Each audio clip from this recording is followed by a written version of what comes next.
Students, welcome to education flair by Jyoti. आज के इस वीडियो में मैं आप सभी के लिए मोस्ट इम्पॉर्टेंट क्वेश्चन लेके आई हूँ। ये साइंस पेपर 2 के लिए है। सीटेट का एग्ज़ाम जो लोग भी फॉर्म भरे हैं उनके लिए ये वीडियो इम्पॉर्टेंट होने वाला है। और ये वीडियो आपको बहुत कुछ सिखा के जाएगा, क्योंकि इसमें जो भी आप प्रीवियस ईयर के क्वेश्चन लगाते हैं, आप कोई भी क्वेश्चन पढ़ते हैं, उसको पढ़ने का तरीका, नज़रिया सब कुछ बदल जाएगा इस वीडियो के बाद। इसलिए ये वीडियो आपके लिए बहुत ही इम्पॉर्टेंट है, क्योंकि मैं ऐसा स्ट्रेटजी बना के लाई हूँ आप सभी के एग्ज़ाम के लिए कि आपका जो एग्ज़ाम डेट है तब तक जितने भी इम्पॉर्टेंट टॉपिक है, जितने भी ऐसे टॉपिक हैं जिनसे सीटेट ने एक बार भी क्वेश्चन पूछा है, तो उन सब टॉपिक को क्वेश्चन के माध्यम से ही कवर करा दूंगी। इसलिए आप सभी सभी अगर ये क्वेश्चन वाला जो सेशन है वही देख लेते हैं तो भी आपके पास होने के लिए बहुत अच्छा होगा ये। चलिए यहाँ पे मैं स्टार्ट करती हूँ और बताती हूँ कि पढ़ना कैसे है। अगर आप प्रीवियस ईयर के क्वेश्चन लगा रहे हैं या फिर कोई भी प्रैक्टिस सेट कर रहे हैं, इसमें क्वेश्चन नंबर फर्स्ट है, read the following statement and select the correct option. यहाँ पे पहला है कथन और कारण वाले क्वेश्चन इसमें पूछे गए हैं, क्योंकि आपको पता है कि जो कथन और कारण वाले क्वेश्चन इस टाइम पे सीटेट में बहुत ज़्यादा पूछे जा रहे हैं। यहाँ पे कथन दिया गया है, पॉलीएस्टर से क्वेश्चन बना है। कथन है, पॉलिएस्टर कपड़े सूती कपड़ों से अधिक शीघ्रता से सूखते हैं। जो पॉलिएस्टर क्लॉथ्स होते हैं dry faster than cotton clothes. फिर कारण क्या है, संश्लेषित रेश से सिंथेटिक फाइबर जो होते हैं बहुत कम जल अवशोषित करते हैं। ये कारण बताया गया है और हमें बताना है कि क्या दोनों सत्य है या असत्य है, क्या है ये, इसकी व्याख्या कर रहा है या नहीं। क्वेश्चन आया है पॉलिएस्टर से। हम पॉलिएस्टर के बारे में सबसे पहले देखेंगे। ये जो होता है प्लास्टिक, इस चीज़ को मैं आपको पढ़ा चुकी हूँ। जो प्लास्टिक होता है वो कितने प्रकार का होता है, वो दो प्रकार का होता है। एक तो होता है थर्मोप्लास्टिक, दूसरा होता है आपका थर्मोसेटिंग प्लास्टिक। थर्मो सेटिंग जिसे बोलते हैं, ये डिफरेंस होता है इसमें। ये थर्मोसेटिंग है और ये है थर्मोप्लास्टिक। अब थर्मोप्लास्टिक जो होता है इसकी ये क्वालिटी होती है कि इसको हम क्या करते हैं, अगर हीट देते हैं तो ये मेल्ट हो जाता है, वहीं अगर थर्मोसेटिंग प्लास्टिक को हीट देते हैं तो क्या ये मेल्ट होता है, नहीं, ये मेल्ट नहीं होता हीट देने पे। यही डिफरेंस होता है। इसको हीट देके हम मेल्ट करके इसका जो शेप है उसको हम चेंज कर सकते हैं। वहीं जो थर्मोसेटिंग प्लास्टिक है इसका शेप हम मेल्ट करके नहीं चेंज कर सकते, क्योंकि ये मेल्ट ही नहीं होता। ये क्या हो जाता है, ये टूट जाता है, ज़्यादा इसके ऊपर दाब पड़े तो, लेकिन बहुत मजबूत होता है, टूट जाता है, लेकिन ये मेल्ट नहीं होता है। और इसका एग्जाम्पल पूछा जाता है कभी कभी सीटेट में कि जो थर्मोप्लास्टिक होता है उसका एग्जाम्पल क्या होता है, थर्मोसेटिंग प्लास्टिक का एग्जाम्पल क्या होता है। इसमें क्या आता है, इसमें आपका पॉलीथीन आता है। पॉलीथीन इसी का पार्ट है थर्मोप्लास्टिक का। देखे होंगे आप, ये लचीला होता है, अगर इसको हम जलाते हैं तो सडनली क्या होता है, ये बर्न होता है। और एक एग्जाम्पल और है पीवीसी। पीवीसी भी इसी में आता है, थर्मोप्लास्टिक में। और ये जो आपका पॉलीएस्टर है ये भी एक थर्मोप्लास्टिक ही है, पॉलीएस्टर। और इसमें आता है थर्मोसेटिंग जो प्लास्टिक है। इसमें दो एग्जाम्पल बहुत ज़्यादा इंपॉर्टेंट है जिससे क्वेश्चन आपके बनते हैं सीटेट में। यहाँ पर देखिएगा, यहाँ पे स्पेस नहीं है, यहाँ पे देखिए थर्मोसेटिंग प्लास्टिक के में एक तो होता है बेकेलाइट, एक एग्जाम्पल बेकेलाइट है, और दूसरा एग्जाम्पल है मेलामाइन। दो एग्जाम्पल है थर्मोस्टेटिंग प्लास्टिक के, और ये है थर्मोप्लास्टिक। तो आपका जो पॉलीएस्टर है वो थर्मोप्लास्टिक का पार्ट है। अब जो पॉलीएस्टर है आप समझ गए होंगे क्या है, ये थर्मोप्लास्टिक का पार्ट है। ये नेचुरल नहीं होता है। इसकी खासियत देखिए क्या क्या है पॉलीएस्टर का। एक तो ये मैन मेड होता है, ये नेचुरल फाइबर नहीं होता, ये मैन मेड होता है। दूसरी बात, ये स्ट्रांग बहुत होता है। इसमें जो है सिकुड़न नहीं आता, मजबूत होता है, सिकुड़न नहीं आता। इससे क्या बनते हैं, स्पोर्ट वियर बनते हैं। स्पोर्ट के जो कपड़े होते हैं वो इससे बनाए जाते हैं, जैसे कि पैरासूट है आपका, स्पोर्ट के जो जैकेट आते हैं वो बनते हैं, स्पोर्ट वियर बनते हैं। मैन मेड होता है, स्ट्रांग होता है, रिंकल्स नहीं इसमें आते। और ये किसका बना होता है, सिंथेटिक फाइबर का। सिंथेटिक फाइबर का मतलब कि ये पेट्रोलियम से और इसमें पानी वगैरह जो डाल के बनाया जाता है, ये मैन मेड होता है, प्राकृतिक नहीं, नेचुरल नहीं होता है, सिंथेटिक फाइबर से बना होता है। और सिंथेटिक फाइबर एक प्रकार का, ये हम बोल सकते हैं जो पॉलीएस्टर है वो सिंथेटिक क्या है, फाइबर है। और जो सिंथेटिक फाइबर होता है इसमें वाटर को कंटेन करने की जो कैपेसिटी होती है ये बहुत कम होती है, वाटर कंटेनिंग कैपेसिटी कम होती है, लो होती है। अगर कोई भी चीज़ है जो वाटर को कंटेन ही नहीं करता तो क्या वो जल्दी सूखेगा नहीं, तो ऑब्वियस सी बात है वो जल्दी ड्राई होगा। यही कारण है कि सिंथेटिक फाइबर क्योंकि वाटर को कंटेन नहीं कर पाता, और जो पॉलिएस्टर है वो सिंथेटिक फाइबर से ही बना है। एक प्रकार से हम सिंथेटिक फाइबर ही उसे बोल सकते हैं। और जो सिंथेटिक फाइबर है वाटर को कंटेन नहीं कर पाता, इसलिए क्या होगा, पॉलिएस्टर के जो क्लॉथ्स होंगे वो as compare to cotton clothes जल्दी ड्राई हो जाएंगे। आपको रीज़न पता चल गया होगा। और पॉलिएस्टर से जितने भी क्वेश्चन बन सकते थे मैं सब कुछ बता चुकी हूँ यहाँ पे। तो क्या आंसर इसका हो जाएगा, इसका फर्स्ट वाला आंसर हो जाएगा, क्योंकि ये भी सही है और ये भी सही है। ऑप्शन नंबर फर्स्ट वाला सही हो जाएगा। Both A and R R true and R is the correct explanation of A. Option number first वाला यहाँ पे सही हो जाएगा। आपको ऐसे ही जब भी आप क्वेश्चन लगाइए आपको ऐसे ही पढ़ना है, ताकि आने वाले समय में आप जो भी क्वेश्चन पूछे जा सकते हैं उनसे तैयार हो जाइए। क्योंकि ये देखिए, आपको जैसे ये क्वेश्चन दिखा हूबहू ये क्वेश्चन रिपीट नहीं होगा, लेकिन इसी से क्वेश्चन आपके आने वाले समय में बनने की उम्मीद रहती है। हो सकता है पॉलिएस्टर के बारे में दूसरी कुछ क्वालिटी हो जो पूछ लिया जाए, इसलिए हमें हमेशा तैयार रहना है, प्रीवियस ईयर के माध्यम से टॉपिक उठाना है और उसको क्लियर करना है। फिर नेक्स्ट क्वेश्चन है, read the following paragraph and select the option that would correctly fill the blanks in the given order. यहाँ पे ये जो पॉइंट्स हैं इनको इनके यहाँ पे क्वालिटी जो दिए गए हैं इनके हिसाब से फिल करना है। हम पढ़ते हैं क्या है। निम्नलिखित अनुच्छेद पढ़िए, उस विकल्प का चयन कीजिए जो रिक्त स्थानों को दिए गए सही क्रम में भरते हैं। एक रक्ताभ भूरे रंग की ग्रंथि होती है, रेड इज ब्राउन, जिसको खूनी लाल बोल सकते हैं हम, एक प्रकार से भूरा बोल सकते हैं। तो ये क्या होता है, एक ग्रंथि है, ग्लैंड है, जो उदर के ऊपरी भाग में दाईं ओर स्थित रहती है। दाईं ओर आप डाइजेशन सिस्टम का फिगर अपने माइंड में लाइए और देखिए, दाईं ओर उदर के ऊपर क्या है, फिर है, यह शरीर की बृहत्तम ग्रंथि है। अगर आपको अभी तक कुछ भी नहीं पता था तो एक एक वर्ड आप, इसीलिए मैं बोलती हूँ, पकड़िए। यहाँ पे क्या लिखा है, बृहत्तम ग्रंथि। और आपको पता होगा कि जो बॉडी है उसकी लार्जेस्ट जो ग्लैंड है वो क्या है, वो लीवर होता है, यकृत होता है। तो यहाँ पे पहला ऑप्शन क्या आने वाला है, यकृत आने वाला, लीवर आने वाला है। दो, एक ऑप्शन ये कट गया और एक ऑप्शन ये कट गया, अब दो ही ऑप्शन बचे।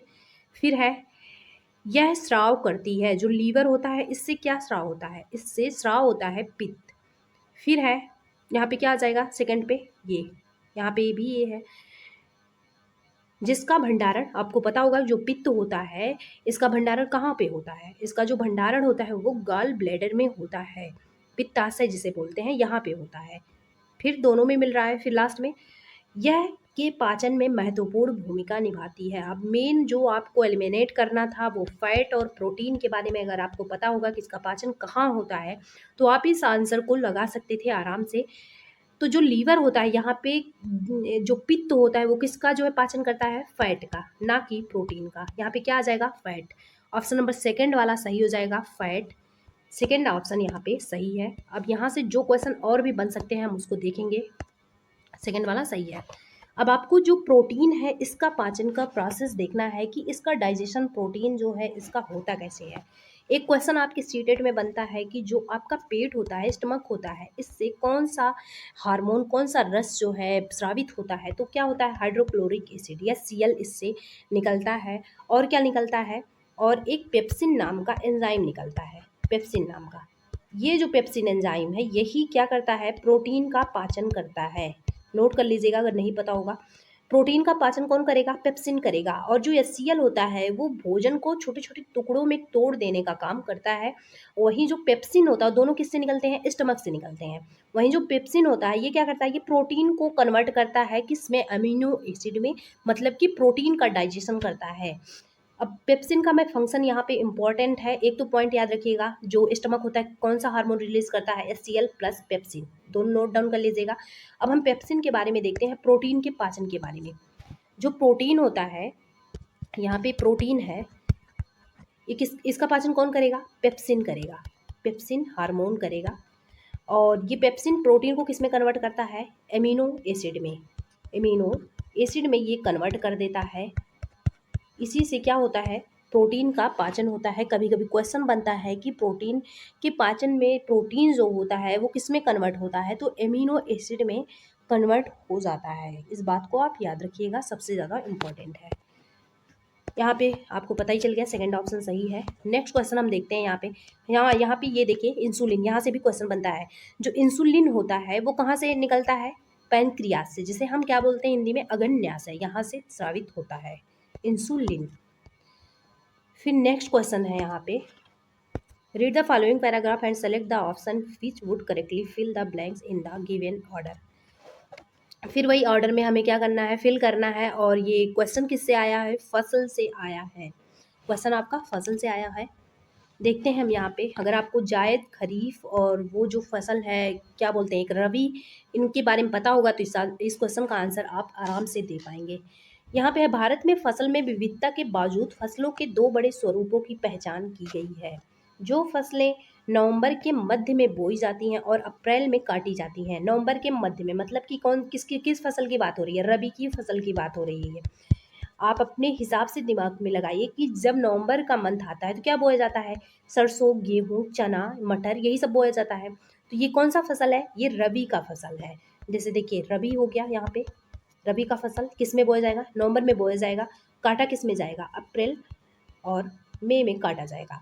और दूसरा क्या इसके बाद आता है आपका, जायद आता है। फिर जायद फसल जब ये काट लिया जाएगा तब बोया जाएगा जायद की फसल। जायद फसल मार्च अप्रैल में बोया जाता है और काटा जाता है वही जून जुलाई में।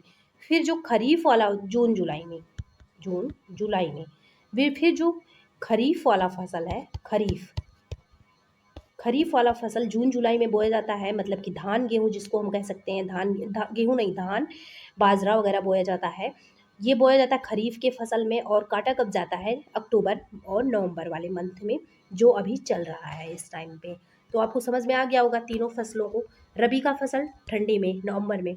जायद का फसल जो होता है ये खीरा, ककड़ी वगैरह जो होता है, जिसको बोया जाता है मार्च में, अप्रैल में, और काट लिया जाता है हर 3 मंथ बाद काटते हैं। फिर खरीफ का फसल जो है ये किस में बोया जाता है, खरीफ का फसल जून जुलाई में बोया जाता है, जिसमें धान आ जाएगा।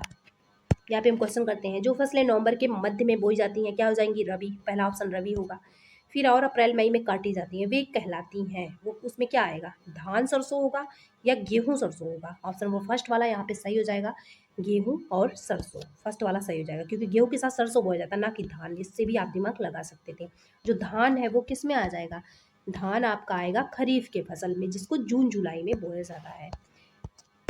उदाहरण भी वही पूछा गया है, तो यहाँ पे सरसों हो जाएगा, गेहूं सरसों।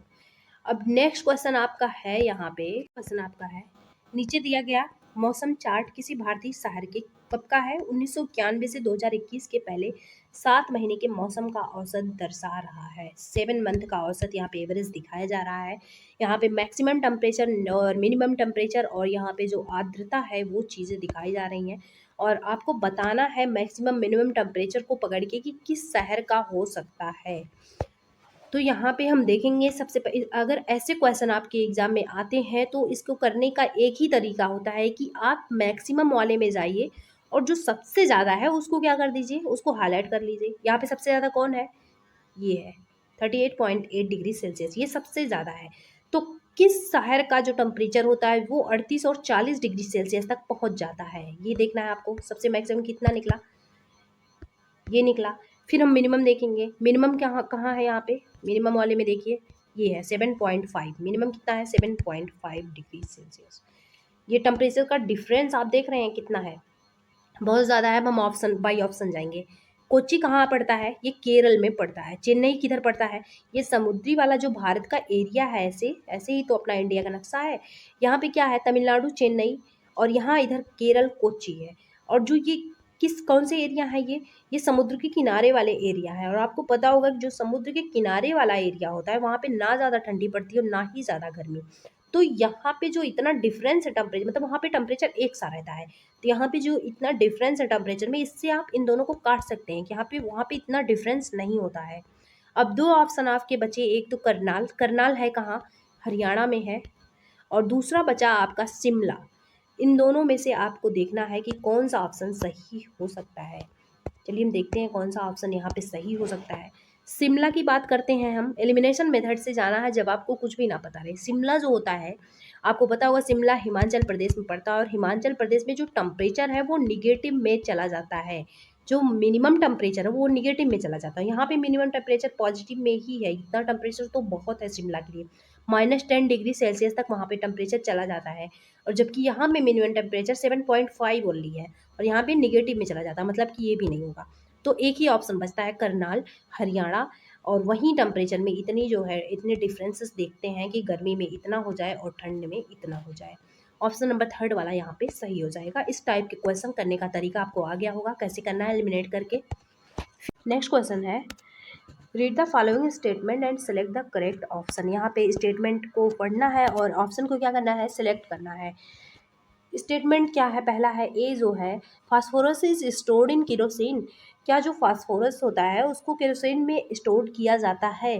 फिर है, phosphorus cases fire if exposed in air.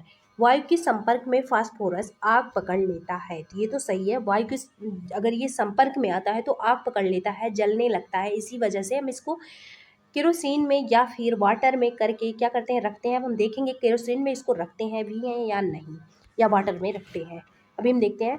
और जो आपको पता होगा फास्फोरस है, इसमें सबसे एक्टिव फास्फोरस होता है वाइट फास्फोरस। उसको तो बिल्कुल भी वायु के संपर्क में नहीं रखा जाता है। जैसे ही वायु के संपर्क में आएगा ये क्या होने लगता है, आग पकड़ लेता है। और जो माचिस की तीली होती है उसमें भी पूछा जाता है कौन सा फास्फोरस लगाया जाता है, उसमें रेड फास्फोरस, आपका रेड जो फास्फोरस होता है ये यूज़ किया जाता है। फास्फोरस फास्फोरस जो होता है वो कई प्रकार का होता है, रेड फास्फोरस, वाइट फास्फोरस। तो रेड फास्फोरस माचिस की तीली पे यूज़ किया जाता है। वाइट फास्फोरस क्या होता है, बहुत ज़्यादा एक्टिव होता है। यहाँ पे सेकेंड ऑप्शन तो सही है। फर्स्ट वाला है, क्या इसको केरोसिन में भंडारित किया जाता है। तो केरोसिन में क्या क्या भंडारित होता है, पहले यहाँ पे देखिए कि किन किन तत्वों को केरोसिन में रखा जाता है और किन को जल में रखा जाता है। तो आपका जो केरोसिन है इसमें पोटेशियम को रखा जाता है और सोडियम को रखा जाता है, क्योंकि ये दोनों जो तत्व हैं ये भी क्या है, बहुत ज़्यादा एक्टिव है, पोटेशियम और सोडियम। अभी फास्फोरस से क्वेश्चन बना है, हो सकता है आने वाले समय में पोटेशियम और सोडियम से बन जाए, तो इसको रखा जाता है केरोसिन में। और जबकि जो फास्फोरस होता है, फास्फोरस इसको रखा जाता है वाटर में, ना कि केरोसिन में। इसको वाटर में रखा जाता है फास्फोरस को। और एक पिक्रिक एसिड होता है, उसे भी क्या करते हैं, पानी में रखा जाता है। पिक्रिक एसिड में इसे पानी में रखा जाता है और फास्फोरस को वाटर में रखा जाता है। वहीं अगर केरोसिन की बात हो तो पोटेशियम और सोडियम को केरोसिन में रखा जाता है। इस बात को एकदम नोट कर लीजिएगा, क्योंकि इससे क्वेश्चन बना तो इससे भी बन सकता है। यहाँ पे ए वाला गलत है और आर वाला क्या है, सही है। तो यहाँ पे थर्ड वाला ऑप्शन सही हो जाएगा। ए असत्य है और आर क्या है, सत्य है। नेक्स्ट क्वेश्चन हम देखते हैं। नेक्स्ट क्वेश्चन है, यदि किसी सतह पर वस्तु क्या है, विरामावस्था में है, किसी सरफेस पे कोई वस्तु है वो रेस्ट पोजीशन पे है, तब उस पर कार्य करने वाले बल या फिर बलों के विषय में निम्नलिखित में से आप क्या निष्कर्ष निकालेंगे। अभी तक देख रहे हैं सारे कथन और वह निष्कर्ष वाले क्वेश्चन आए हैं। उस पर कोई बल कार्य नहीं कर रहा है। क्या कोई अगर वस्तु है जो विरामावस्था में क्या है, पड़ी हुई है किसी सरफेस पे, तो क्या उस पे कोई बल काम नहीं करेगा। आप सुने होंगे जो स्थितिज ऊर्जा होता है वो किसके कारण होता है, वस्तु की स्थिति के कारण होता है। मतलब कोई स्थिर वस्तु में होता है स्थितिज ऊर्जा, तो वो तो होगा ही, ये बल तो होगा ही वहाँ पे। संतुलित बलों का, और ये भी बल होता है, संतुलित बल भी उस पे लगेगा। संतुलित बलों का एक युग्म उस पर कार्य कर रहा है। जो संतुलित बल होता है जिसे बोलते हैं बैलेंस्ड फोर्स, वो क्या कर रहा है, उसका एक युग्म जो है उस पर कार्य कर रहा है, ये सही है। फिर संतुलित बलों के बहुत युग्म उस पर कार्य कर रहे हैं, एक युग्म में भी बोल सकते हैं, बहुत युग्म में भी बोल सकते हैं। ये दोनों सही है। ऑप्शन नंबर फोर्थ वाला सही हो जाएगा, बी एंड सी। और ये वाला गलत है कि उस पर कोई बल कार्य नहीं कर रहा है। स्थिर जो वस्तु है उस पर भी बल कार्य करता है, संतुलित बल कार्य करता है, जिसे बैलेंस फोर्स बोला जाता है। ऑप्शन नंबर फोर्थ वाला यहाँ पे क्या हो जाएगा, सही हो जाएगा। नेक्स्ट क्वेश्चन हम देखते हैं। Read the following statement carefully and select the correct option. यहाँ पे क्या है, पूछा गया है निम्नलिखित को ध्यानपूर्वक पढ़िए और सही विकल्प का चयन कीजिए। यहाँ पे जो ये स्टेटमेंट है इनको ध्यानपूर्वक पढ़ना है और सही जो विकल्प है उनको चुनना है। मांसाहारियों की तुलना में शाकाहारी जो जीव होते हैं उनकी छोटी आंत काफ़ी लंबी होती है। क्या जो मांसाहारी होते हैं उनके तुलना में शाकाहारी जीव होते हैं, उनकी जो आंत होती है वो क्या होती है, लंबी होती है। फिर है, मांस की अपेक्षा सेलुलोज को पचाना अधिक कठिन है। यहाँ पे देखिए जो हर्बीवरस होते हैं और कार्निवरस होते हैं, मांसाहारी हो गए, यहाँ पे शाकाहारी है, और ये क्या है, ये मांसाहारी है। जो शाकाहारी होते हैं वो क्या खाते हैं, जैसे कि फल खाएंगे, फल में क्या होता है, सेलुलोज होता है। फल खाएंगे, साग खाएंगे, पत्तियां खाएंगे, तो ये शाकाहारी होते हैं। घास खाएंगे जो शाकाहारी जीव होते हैं, और ये खाते हैं। इनमें क्या पाया जाता है, इनमें सेलुलोज पाया जाता है। और सेलुलोज को पचाना जो होता है वो टफ होता है। सेलुलोज को पचाना क्या होता है, टफ होता है। और वहीं अगर मांस की बात की जाए तो मांस को जो पचाना वो इजी होता है। मांस को पचाना इजी होता है, जबकि सेलुलोज को पचाना टफ होता है। तो जो शाकाहारी जीव है वो क्या खाएंगे, घास खाएंगे, फल खाएंगे, ये सब चीज़ें खाएंगे जिनमें क्या होगा, सेलुलोज मिला होगा। और सेलुलोज को पचाना टफ है, इसलिए उनकी आंतें क्या होती हैं, लंबी होती हैं। तो ये जो स्टेटमेंट है वो बिल्कुल सही है, क्योंकि जो शाकाहारी होते हैं वो सेलुलोज लेते हैं। वो हरे पौधे, छोटे छोटे जो घास होते हैं उनको खाते हैं, फल को खाते हैं जिनमें सेलुलोज मिला होता है। सेलुलोज को पचाना कठिन होता है, इसलिए उनकी जो आंत है वो क्या हो जाती है, लंबी हो जाती है। कौन सी आंत, छोटी आंत। तो ये दोनों स्टेटमेंट जो है वो बिल्कुल सही है। यहाँ पे सही आंसर ऑप्शन नंबर 1 वाला हो जाएगा। दोनों सही है, और यहाँ पे जो रीज़न बताया गया है वो भी सही है। ए और आर दोनों सत्य है। ए आर की सही व्याख्या करता है, क्योंकि मांस को पचाना सेलुलोज की तुलना में इजी होता है। नेक्स्ट क्वेश्चन है, विच of the following is not a form of calcium carbonate. जो कैल्शियम कार्बोनेट का फॉर्म इसमें से नहीं है उसके बारे में हम देखते हैं। लाइम स्टोन, जिसे चूना पत्थर बोला जा रहा है, पत्थर। पत्थर से आप खुद इसको कनेक्ट कर सकते हैं कि क्या है, कैल्शियम कार्बोनेट है। चाक जो है ये भी कैल्शियम कार्बोनेट का ही एक प्रकार से फॉर्म है। फिर है संगमरमर भी है, जिसे मार्बल बोला जाता है। और बुझा हुआ चूना नहीं है। यहाँ पे जो बुझा हुआ चूना है, क्विक लाइम है, इसका फार्मूला होता है CaO। बिना बुझा, बुझा हुआ नहीं, बिना बुझा चूना जो होता है इसका फार्मूला होता है CaO। वहीं जो बुझा हुआ चूना होता है उसका फार्मूला होता है CaOH का होल ट्वाइस। ये बिना बुझा हुआ चूना है, ये बुझा हुआ चूना है। ये क्या है, ये कैल्शियम कार्बोनेट का फॉर्म नहीं है, बिना बुझा हुआ चूना। ऑप्शन नंबर 4 वाला यहाँ पे सही हो जाएगा। नेक्स्ट क्वेश्चन हम देखते हैं, which of the following conditions will be helpful in liquefaction of gases. Gases की लिक्विफिकेशन में कौन से कंडीशन है जो क्या होंगे, सहायक होंगे। गैसों की द्रवीकरण में कोई इवेपोरेशन गैस है, जैसे आप वाटर को बॉयल करते हैं, क्या होता है, इसको एक प्लेट से मान लीजिए आप ढक दिए, इस प्लेट पे बूंद बूंद सा क्या हो जाता है, ऐसे जो वाटर है इसको जब आप हीट कर रहे हैं तो ये गर्म होके भाप बन के यहाँ प्लेट पे ऐसे चिपक जाता है, प्लेट की अंदर वाली पोर्शन पे। वहीं जैसे ही हम इसको क्या करते हैं, इसका टेम्परेचर डाउन करते हैं, मतलब कि ठंडा करते हैं। ठंडा करने को क्या बोल सकता है, कि क्या बोल सकते हैं कि टेम्परेचर इसका क्या कर रहे हैं, डाउन कर रहे हैं।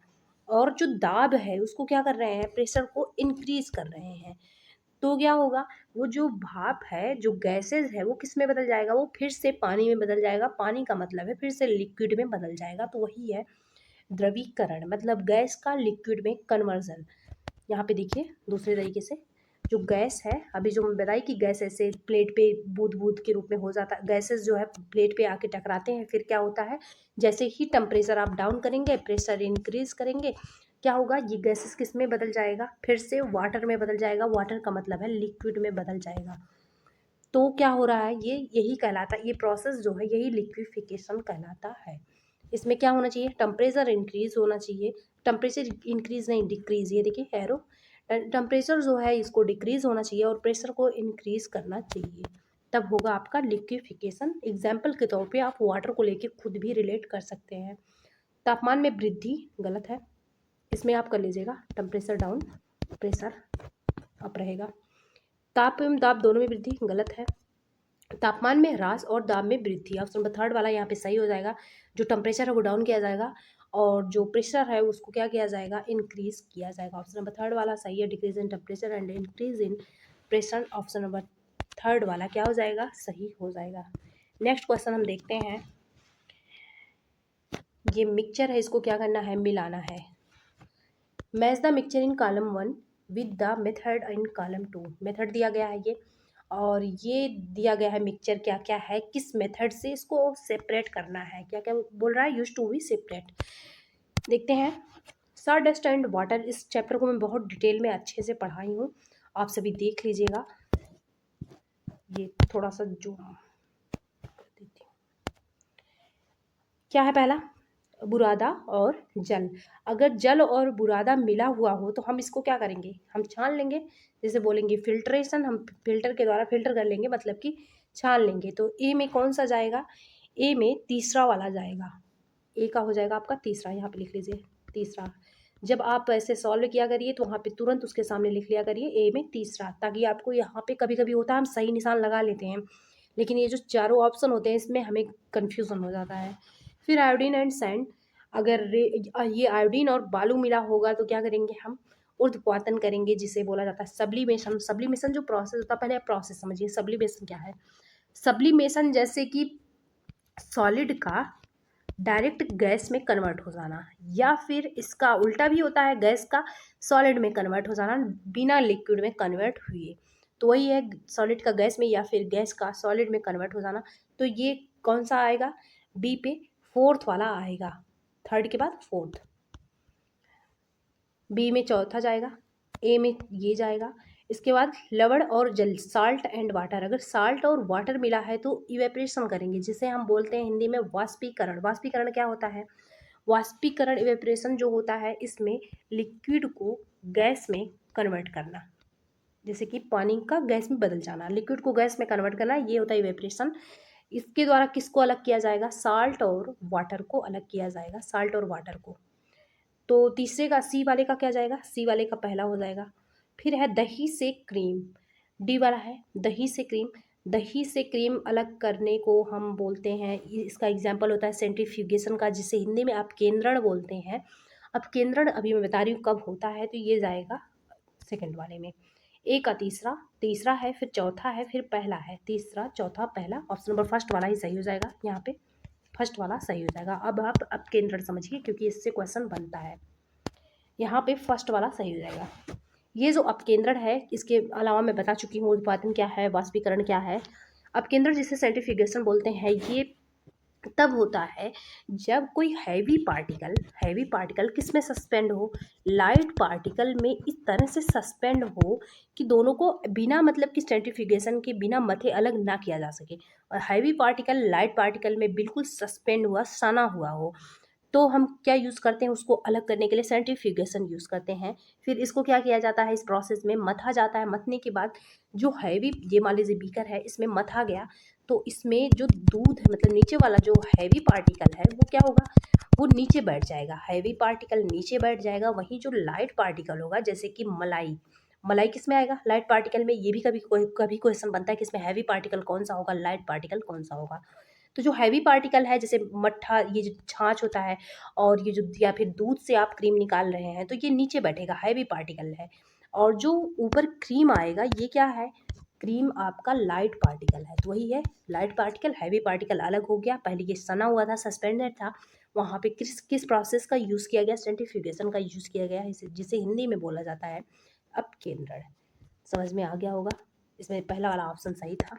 नेक्स्ट क्वेश्चन है, three identical sized block of lead का है, एल्यूमिनियम का है और जिंक का है, आर सबमर्ज्ड इन वाटर। क्या किया गया है, जल में डुबोया गया है। और आकार क्या है इनका, सेम आकार है, जो इनका आकार है वो सेम है, साइज इनका सेम है। एक तो साइज सेम है, दूसरा क्या देखते हैं, कमरे के तापमान पर। आपको पता चल रहा होगा कि कमरे के तापमान पर बोला गया, मतलब कि क्या है, टेम्परेचर भी इनका क्या है, सेम है। ऐसे में क्या होगा, इनका जो उत्प्लावक बल है, यहाँ पे घनत्व दिया गया, एल्यूमिनियम का घनत्व इतना है, लेड का घनत्व इतना है, जिंक का घनत्व जो है इतना है। फिर है, और क्या पूछा गया है, लट्ठे के लेड के लट्ठे के उत्प्लावक बल, जो लेड के लट्ठे का उत्प्लावक बल है, एल्यूमिनियम के लट्ठे का उत्प्लावक बल है और जिंक के लट्ठे का उत्प्लावक बल क्या होगा, इनकी तुलना किस प्रकार की जाएगी। यहाँ पे क्या क्या सेम है, एक तो साइज सेम है, और दूसरी दूसरी क्या चीज़ सेम है, दूसरी जो टेम्परेचर है इसका, ये भी क्या है, सेम है। ऐसे में इनका जो उत्प्लावक बल होगा वो क्या होगा, वो इक्वल होगा। ऑप्शन नंबर फोर्थ वाला यहाँ पे सही हो जाएगा, इनका जो उत्प्लावक बल होगा वो इक्वल हो जाएगा। अब हम देखते हैं कि उत्प्लावक बल कहते किसे हैं।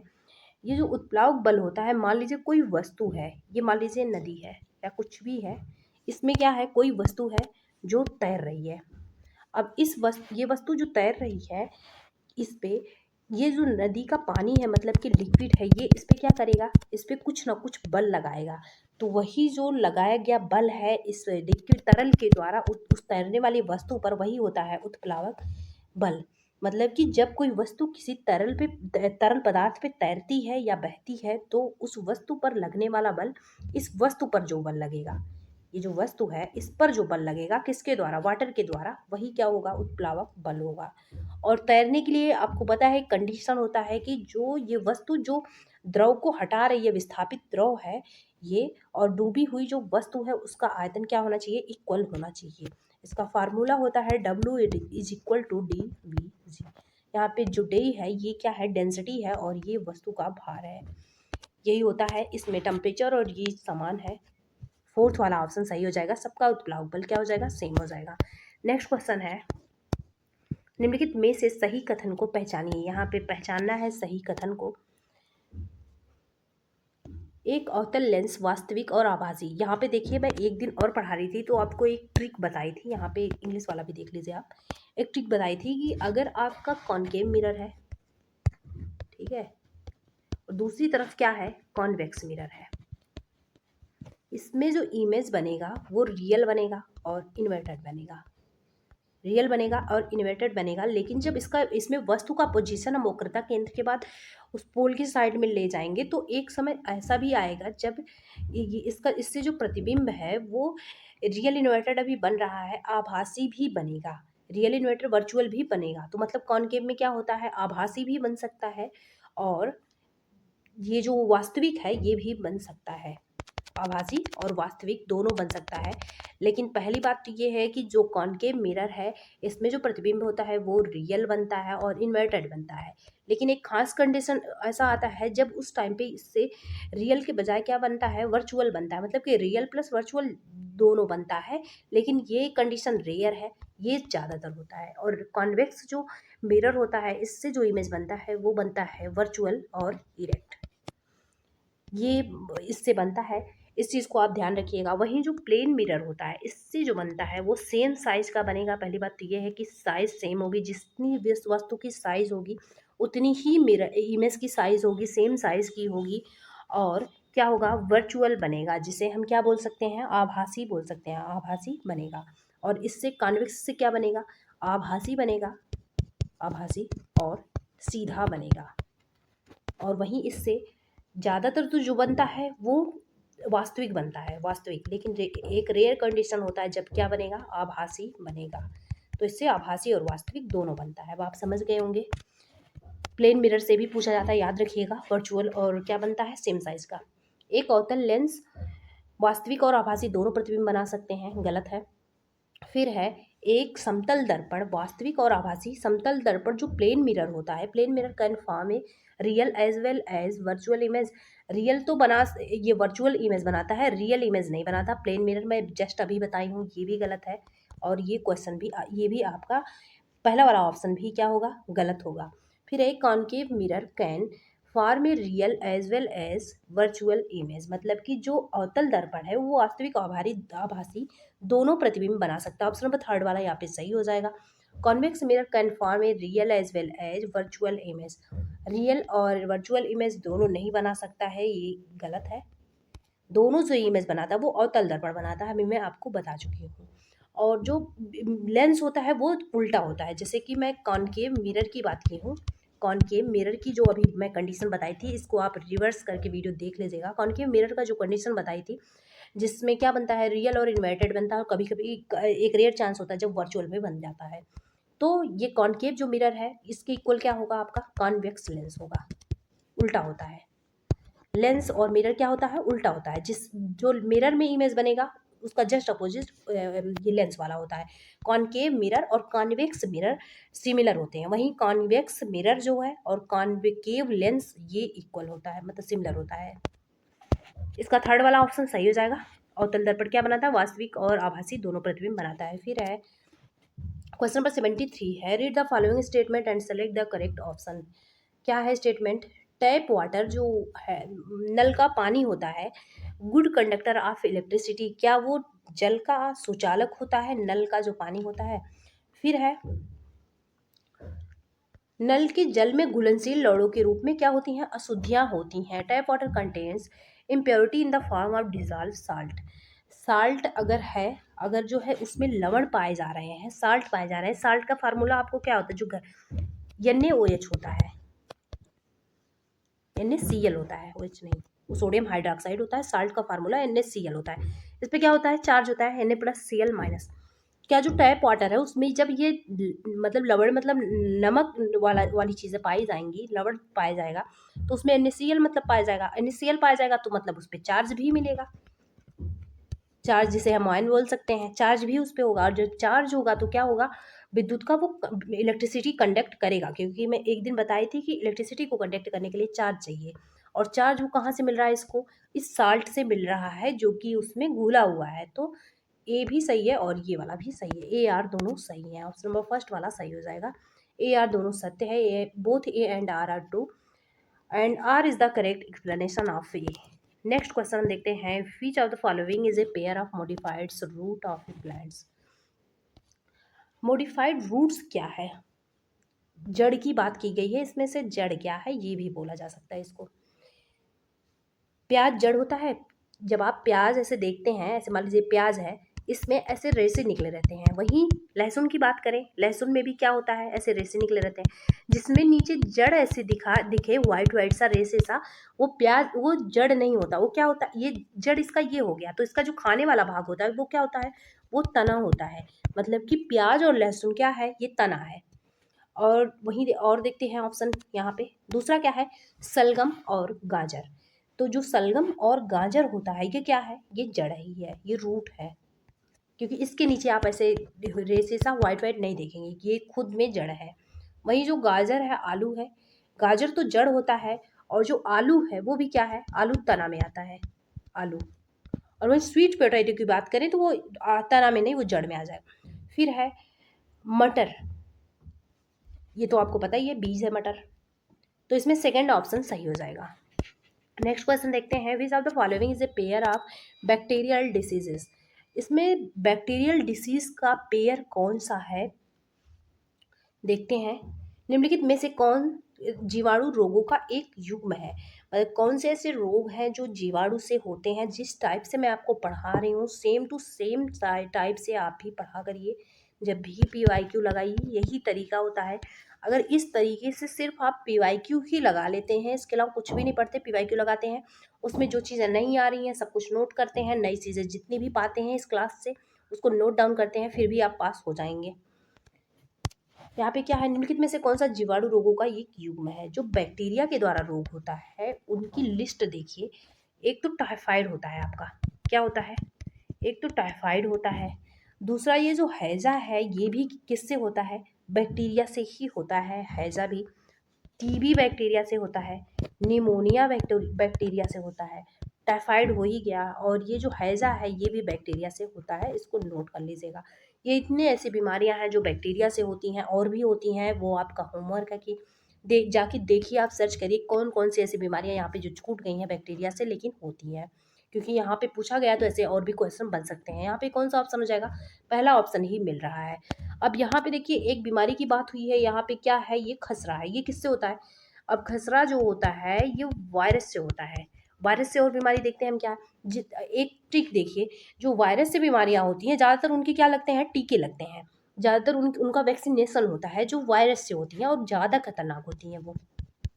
चेचक हो गया, कोविड हो गया आपका,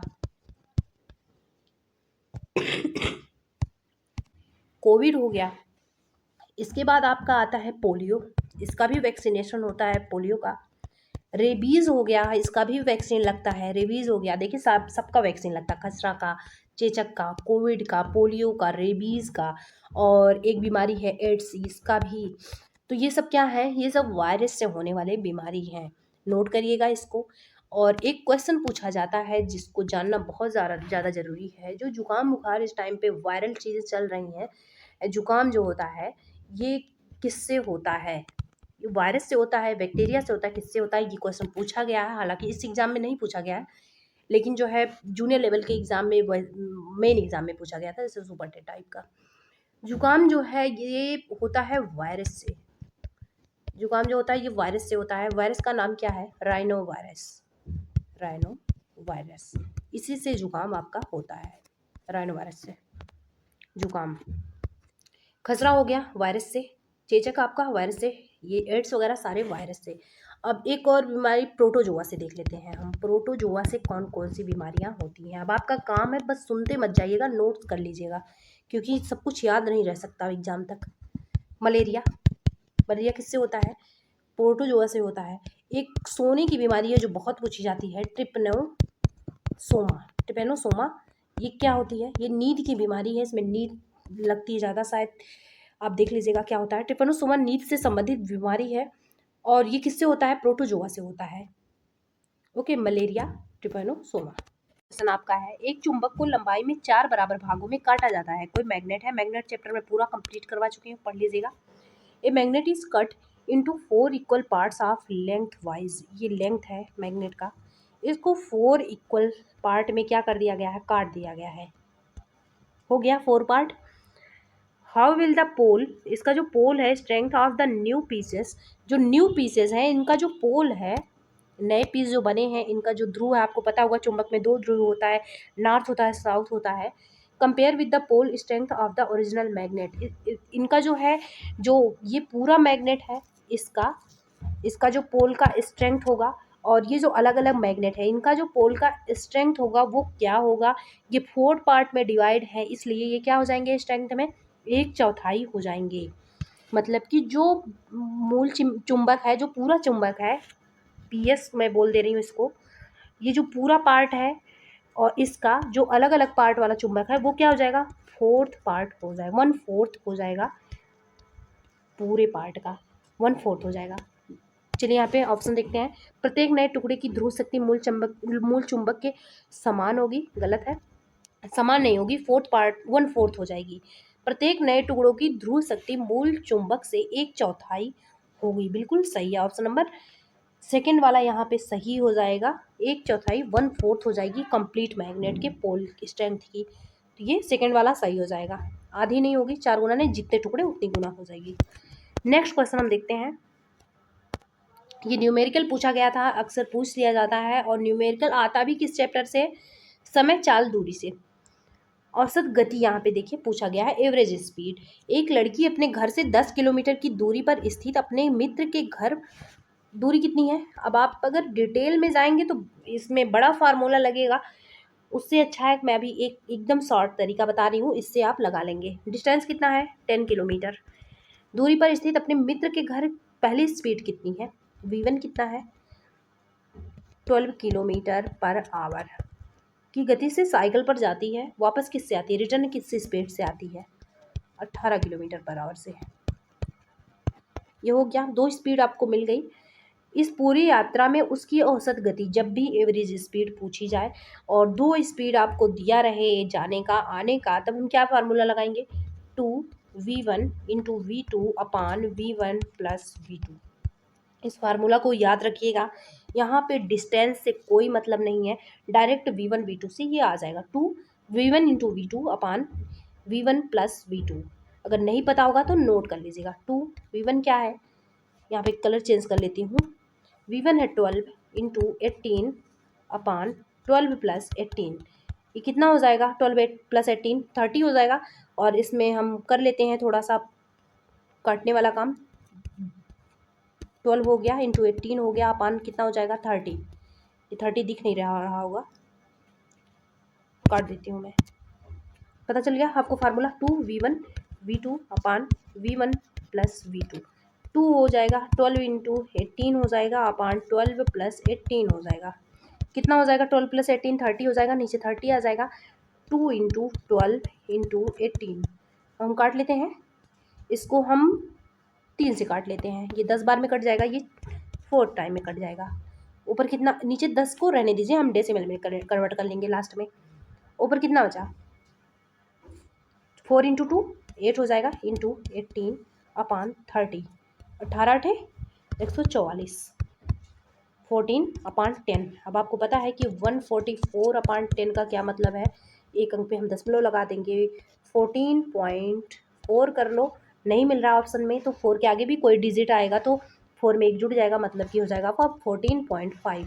इसका सही आंसर हो जाएगा ऑप्शन नंबर फर्स्ट वाला 14.5 kilometre per hour. Option number first is right answer.